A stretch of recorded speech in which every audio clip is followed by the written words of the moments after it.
जय हिंद, वंदे मातरम। स्वागत है आपका जीनियस यूनिक स्टडी में। आज हम इस चैप्टर को डिटेल में पढ़ेंगे जो बोर्ड एग्जाम और कॉम्पिटिटिव एग्जाम्स के लिए बहुत ही इंपॉर्टेंट है। चलिए पहली स्लाइड देखते हैं। बिल्कुल। आज का ये विषय यानी एंडोक्रिन सिस्टम सच में बहुत ही दिलचस्प है और स्टूडेंट्स नीट या बोर्ड एग्जाम्स के पॉइंट ऑफ व्यू से देखें तो ये एक बहुत ही हाई स्कोरिंग टॉपिक है ना। हाँ, एकदम सही कहा। तो स्क्रीन पर अभी एक ह्यूमन बॉडी यानी मानव शरीर का एनिमेटेड डायग्राम आएगा। इसमें आप देख सकते हैं कि अलग-अलग एंडोक्राइन ग्लैंड्स ग्लो कर रही हैं। वाओ, ये विजुअल्स तो बहुत क्लियर है। पर एक उत्सुकता है, ये हार्मोन असल में होते क्या हैं? मतलब क्या ये शरीर के वाईफाई सिग्नल की तरह काम करते हैं? हाँ, ये बड़ा अच्छा सवाल है। हार्मोन विशेष एंडोक्राइन ग्लैंड्स द्वारा स्रावित केमिकल मैसेंजर्स हैं। अच्छा, केमिकल मैसेंजर्स। बिल्कुल। इनकी 4 मुख्य विशेषताएं होती हैं। पहली, ये बहुत ही अल्प मात्रा में निकलते हैं। ओ, यानी ट्रेस अमाउंट्स में। सही कहा। दूसरी बात, इनमें डक्स या नलिकाएं नहीं होती, तो इनका सीधा प्रवाह होता है। ये सीधे ब्लड में यानी रक्त में मिलते हैं। अच्छा, तभी इनको डक्टलेस ग्लैंड्स कहते हैं। हाँ। तीसरी विशेषता है कि ये दूरस्थ प्रभाव डालते हैं, यानी जहां बनते हैं वहां से दूर के अंगों पर अपना काम करते हैं। जैसे वाईफाई राउटर ड्राइंग रूम में हो और सिग्नल सीधा बेडरूम तक जाए। बिल्कुल वैसा ही। और चौथी और आखिरी बात, ये विशिष्टता रखते हैं। ये किसी विशेष ऊतकों या अंगों के विकास के लिए ही बने होते हैं, हर किसी पर असर नहीं डालते। समझ गए। ओके स्टूडेंट्स, ये स्लाइड यहीं कंप्लीट होती है।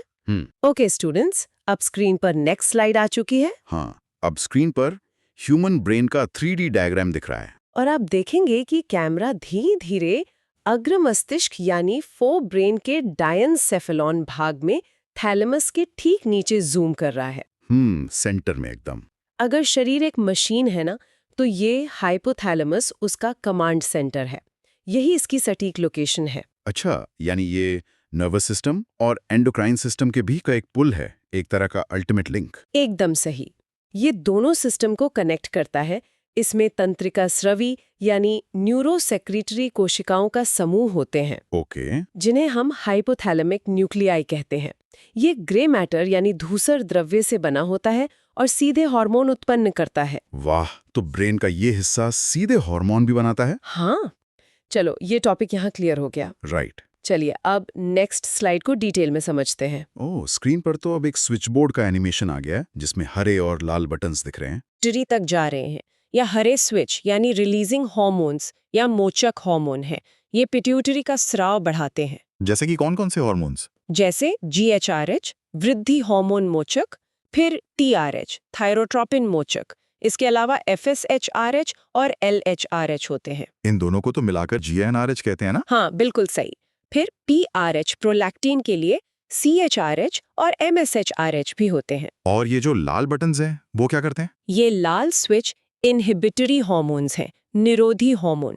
ये पिट्यूटरी का स्राव कम करते हैं, जैसे GHIH, PIH और MSHIH। ये तो बिल्कुल ट्रैफिक लाइट जैसा है ना, जहाँ हरा सिग्नल गो कहता है और लाल सिग्नल स्टॉप। सही पकड़ा। ये स्विच बोर्ड वाली स्लाइड अब कंप्लीट हो गई है। Got it. अब हम अगले स्लाइड पर मूव करते हैं। यहाँ स्क्रीन पर एक मटर के दाने के आकार की ग्रंथि लटकती हुई दिख रही है। यही पिट्यूटरी ग्लैंड है। ये हाइपोथैलेमस के नीचे स्फेनॉइड हड्डी के सेला टूर्सिका गर्त में यानी एक कैविटी में सुरक्षित रहती है। पर एक डाउट है, अगर ये शरीर की सबसे छोटी अंतःस्रावी ग्रंथि है, तो इसको जनरल मैनेजर क्यों कहते हैं? क्योंकि इसका आकार छोटा जरूर है, पर इसका काम शरीर की बाकी सभी ग्रंथियों को कंट्रोल करना है। ओह, मतलब साइज पर मत जाओ, काम बहुत बड़ा है। बिल्कुल। ये इन्फुंडिब्युलम नामक एक दंताल द्वारा हाइपोथैलेमस से जुड़ी होती है और इसके 2 मुख्य भाग हैं, अग्रपाली यानी एंटीरियर लोब और पश्चपाली यानी पोस्टीरियर लोब। ओके, समझ गए। ओके स्टूडेंट्स, ये कॉन्सेप्ट यहीं पूरा होता है। अब स्क्रीन पर एक नई स्लाइड दिख रही है। हाँ, इसमें पिट्यूटरी का एंटीरियर लोब हाईलाइट हो रहा है और तीर अलग-अलग अंगों की तरफ जा रहे हैं। हाँ, हड्डी, थायराइड और किडनी की तरफ। ये भाग पार्स डिस्टालिस और पार्स इंटरमीडिया से मिलकर बना है। तो यहाँ कौन-कौन से हार्मोन बनते हैं? एक एक करके देखते हैं। पहला है प्रोलैक्टिन हार्मोन, फिर दूसरा LH और तीसरा FSH। ओके। चौथा है GH यानी ग्रोथ हार्मोन जो हड्डियों के लिए होता है, फिर TSH थायराइड के लिए, और आखिरी में ACTH जो किडनी या एड्रीनल ग्लैंड के लिए होता है। वाह, ये तो एक फैक्ट्री के प्रोडक्शन लाइन जैसा लग रहा है, जहां अलग-अलग प्रोडक्ट अलग-अलग जगह डिलीवर हो रहे हैं। बिल्कुल वैसा ही। चलिए, फैक्ट्री फ्लोर का काम पूरा हुआ। राइट। चलिए अब अगला टॉपिक देखते हैं। एक डायग्नोस्टिक मैट्रिक्स आ गया है स्क्रीन पर, जिसमें बाल्यावस्था और वयस्क अवस्था के कॉलम्स हैं। हाँ, और अतिस्राव और अल्पस्राव की रोज हैं। अगर बाल्यावस्था यानी चाइल्डहुड में GH ज्यादा निकले तो गिगेटिज्म या महाकायता होती है। यानी शरीर, मांसपेशियां और हड्डियां बहुत बढ़ जाती हैं। हाँ, बहुत ज्यादा। और अगर अल्पस्राव हो तो ड्वार्फिज्म या बोनापन होता है। और अडल्ट एज में क्या? वयस्क अवस्था में अतिस्राव होने से एक्रोमेगली होती है। इसमें पैरों और जबड़े की हड्डियां बढ़ जाती हैं और रीढ़ की हड्डी मुड़ जाती है, जिसे किफोसिस या कुबड़पन कहते हैं। और अल्पस्राव से? सिमंड्स का रोग होता है। इसमें ऊतक नष्ट होते हैं, कमजोरी आती है और समय से पहले बुढ़ापा दिखने लगता है। स्टूडेंट्स ध्यान दीजिएगा, नीट में एक्रोमेगैली और सिमंड्स डिजीज में अक्सर कंफ्यूजन होता है, इसलिए इसे जरूर ध्यान से नोट करें। सही कहा। ये डायग्नोस्टिक मैट्रिक्स की स्लाइड यहीं समाप्त होती है। ओके स्टूडेंट्स, अब स्क्रीन पर नेक्स्ट स्लाइड आ चुकी है। यहाँ हाइपोथैलेमस से सीधे न्यूरॉन्स पोस्टीरियर लोब में आते दिख रहे हैं। पर यहाँ कुछ नया बनता नहीं दिख रहा। यही तो इसकी सबसे बड़ी विशेषता है। ये भाग स्वयं कोई हार्मोन नहीं बनाता, ये केवल हाइपोथैलेमस द्वारा बनाए गए हार्मोन का भंडारण और स्राव करता है। यानी डायरेक्ट न्यूरल कंट्रोल। हाँ, यहाँ मुख्यतः दो हार्मोन आते हैं। पहला वैसोप्रेसिन या ADH, ये मूत्र में जल के निष्कासन को कम करता है। और इसकी कमी से ये डायबिटीज इंसिपिडस होता है ना, जिसमें यूरिन में जल बढ़ जाता है। बिल्कुल सही। और ये रक्त वाहिकाओं को सिकोड़कर ब्लड प्रेशर भी बढ़ाता है। दूसरा हार्मोन है ऑक्सीटोसिन या पिटोसिन। ये तो बर्थ हार्मोन है ना? हाँ, प्रसव के दौरान ये गर्भाशय में संकुचन करता है और स्तन ग्रंथियों से दूध निष्कासन प्रेरित करता है। तो ये फैक्ट्री नहीं बल्कि सिर्फ एक स्टोरेज गोडाउन है। एकदम सही। चलिए, पश्चपाली का फंक्शन क्लियर हुआ। Got it. चलिए अब नेक्स्ट स्लाइड को डिटेल में समझते हैं। गले की श्वास नली यानी ट्रेकिया के ऊपर एक H आकार की लाल ग्रंथि ग्लो कर रही है। और कैमरा इसके अंदर की गोल गोल पुटिकाओं यानी फॉलिकल्स पर जूम कर रहा है।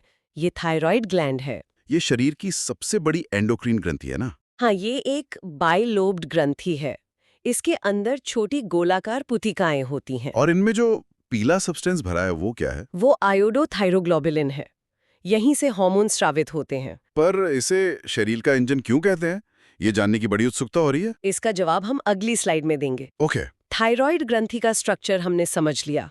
अब हम अगले स्लाइड पर मूव करते हैं। स्क्रीन पर एक आयोडीन मॉलिक्यूल ग्लो कर रहा है और आग, थर्मोमीटर, हार्ट और एक टैडपोल का एनिमेशन चल रहा है। हाँ, यहाँ दो मेन हार्मोन बनते हैं। T4 जो अधिक मात्रा में बनता है पर कम एक्टिव है, और T3 जो कम बनता है पर अधिक एक्टिव है। अच्छा, तो इनके फंक्शन क्या हैं? इनके 5 मुख्य कार्य हैं। पहला, उपापचय यानी मेटाबॉलिज्म, प्रोटीन, फैट और कार्ब का नियमन। दूसरा, BMR और ऊष्मा बढ़ाना। ओह, यानी कैलोरीजेनिक प्रभाव। हाँ। तीसरा, हार्ट रेट बढ़ाना और RBC निर्माण में सहायता। चौथा, इसे जीवन की रफ्तार या पेस ऑफ लाइफ बढ़ाने वाला हार्मोन भी कहते हैं। और पांचवा कार्य? कायांतरण या मेटामॉर्फोसिस, मेंढक के टैडपोल लार्वा को वयस्क मेंढक में बदलना। वाह, ये टैडपोल वाला फैक्ट तो बहुत ही रोचक है। हाँ, थायराइड के कार्य वाली स्लाइड यहीं पूर्ण होती है। ओके।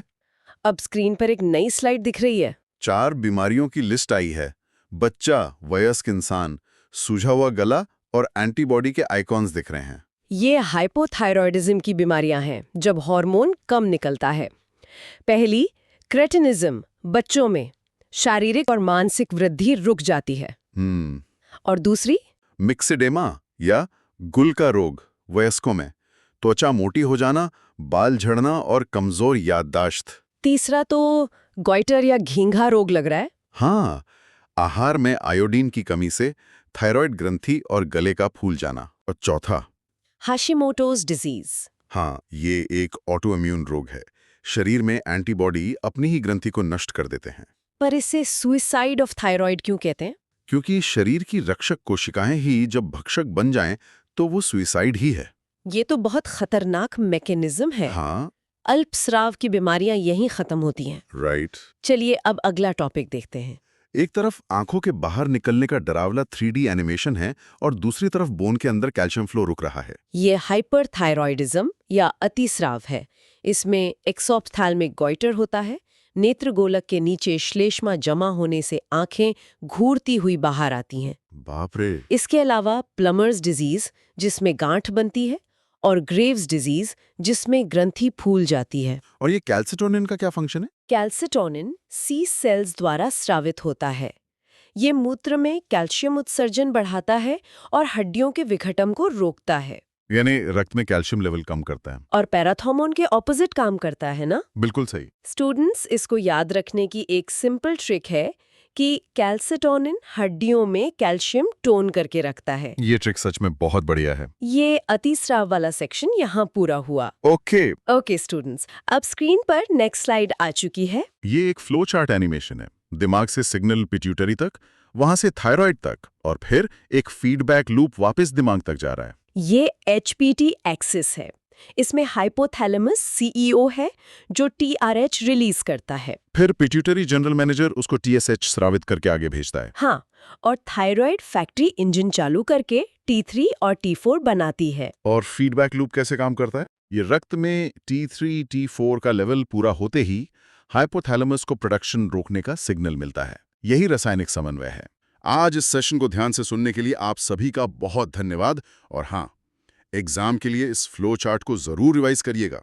धन्यवाद। जय हिंद। जय हिंद।